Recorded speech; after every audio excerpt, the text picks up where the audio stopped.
Gunjaria poultry farm কাণ্ডে ফের আগাম জামিনের আবেদন খারিজ করে দিল রায়গঞ্জ জেলা আদালত। সোমবার গুঞ্জরিয়া পোল্ট্রি ফার্ম আর্থিক দুর্নীতি মামলায় এক অভিযুক্তের আবেদন করা আগাম জামিনের আবেদন খারিজ করে দিল রায়গঞ্জ জেলা আদালত বলে আবেদনকারীর সূত্রে জানা গিয়েছে। ইসলামপুর থানার গুঞ্জরিয়া এলাকার বাসিন্দা মুদাস্সার আলম গত 1 বছর আগে গুঞ্জরিয়া পোল্ট্রি ফার্ম কাণ্ডে আর্থিক দুর্নীতির অভিযোগ ইসলামপুর থানায় দায়ের করেছিলেন, কিন্তু তারপর থেকে গুঞ্জরিয়া পোল্ট্রি ফার্ম কাণ্ডে প্রতারণা হওয়া 6 লক্ষাধিক টাকার 1 টাকাও তিনি ফেরত পাননি। উল্টে মুদাস্সার আলমকে প্রাণে মারার হুমকি দেওয়া হচ্ছে বলে অভিযোগ। সোমবার রায়গঞ্জ জেলা আদালতে অভিযুক্ত শামসাদ আগাম জামিনের আবেদন জানিয়েছিলেন। সেই আগাম জামিনের আবেদন এদিন মঞ্জুর করেনি রায়গঞ্জ জেলা আদালত বলে মুদাস্সার আলম জানিয়েছেন। চলুন শুনে নেওয়া যাক কি বলছেন মুদাস্সার আলম। দাদা, মানে কি হয়েছে? আপনারা তো পোল্ট্রি ফার্মের জন্য টাকা দিয়েছিলেন গত বছরের 2024-এর এপ্রিল মাসে ইসলামপুর থানায় আমরা কেস করেছিলাম। কেস যে করেছিলাম এর মধ্যে একজন আসামি হেবেবুল, একজন শামসাদ, একজন ফাইজান, একজন জাগির আর একজন সুনীল রাম, এই 5টা চোর আমার থেকে টাকা নিয়েছিল 6,82,000 টাকা। ও আমাকে টাকা দেয়নি।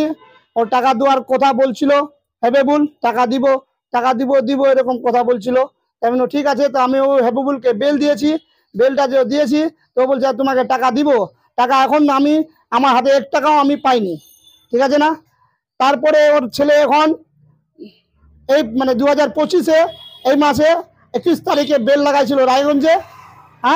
রায়গঞ্জে বেল লাগাইছিল, এই বেলটাকে আমি আজকে রিজেক্ট করলাম। কার বেল ছিল? শামসাদের বেলটা ছিল। শামসাদ বেল কি করেছিল, অ্যান্টিসেপ্টিক বেল কি করেছিল, ওর বেলকে আমি রিজেক্ট করলাম। আর এখন কি চাচ্ছেন? এখন কি যত পর্যন্ত ও আমাকে টাকা দিবে না তাও আমি ওর পিছা ছাড়বো না। হাবিবুল আপনাকে কি টাকা দিবে বলছিল? হ্যাঁ, ও আমাকে বলছিল টাকা দিব, তোমার টাকা দিব, আমাকে বেল দিয়ে দাও। এখন আমি ওর বেল, এখন যে বেলটা করেছি ও বেলটাকে আমি রিজেক্ট করব।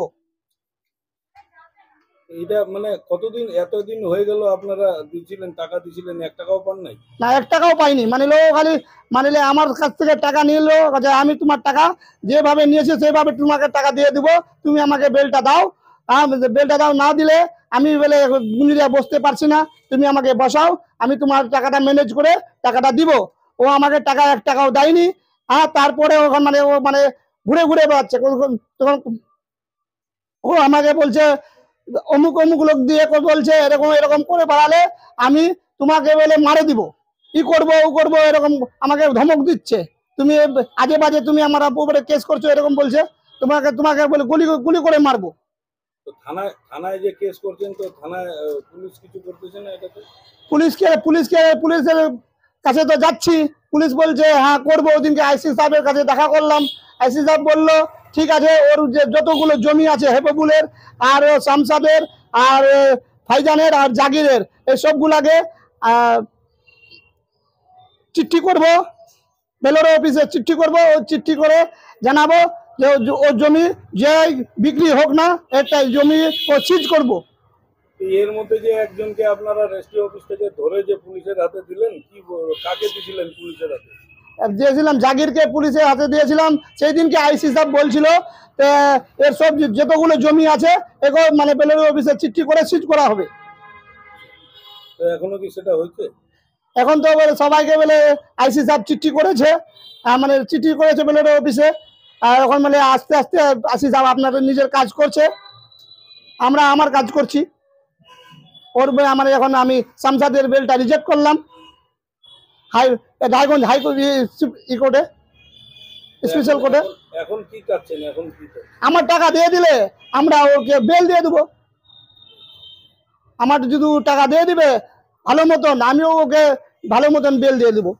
কি নাম আপনার? আমার নাম মুদাস্সির আলম। কোথায় বাড়ি? আমার গুঞ্জরিয়া।